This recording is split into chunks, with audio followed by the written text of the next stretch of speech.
Told you last night that a girl fell 3 feet down an elevator shaft at the Michael Walsh Apartments in Utica.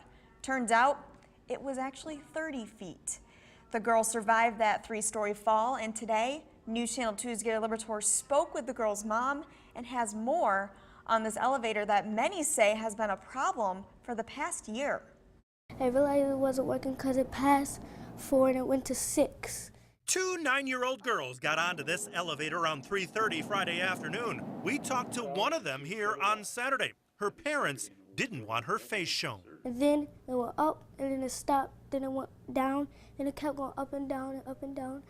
Then I pressed that stop button, then I pressed open. And when the door opened, she jumped over what ended up being a black hole.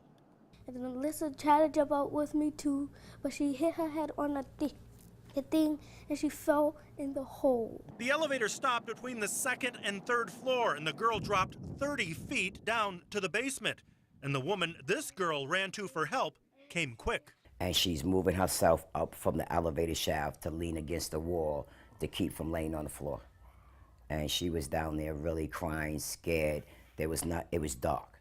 This woman is fearful of retaliation by management for talking to us, so she too did not want her face shown.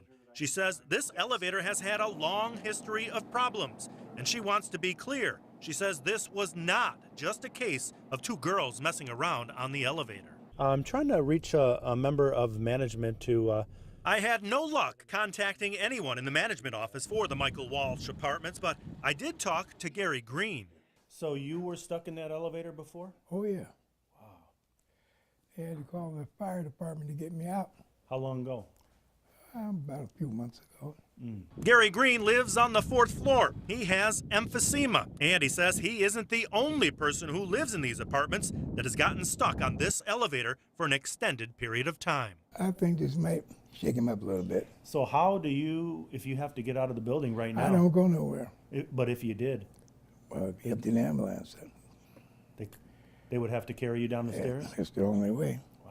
Now, the most important thing in this story, how is Alyssa doing? I spoke to her mom briefly via FaceTime Saturday afternoon. She was at Upstate Medical Center in Syracuse. She says her daughter's leg was badly broken and she had surgery to put a plate in her leg, but there's more. Her pelvis is fractured and no surgery for that. Oh my goodness, so she has to live with that pain?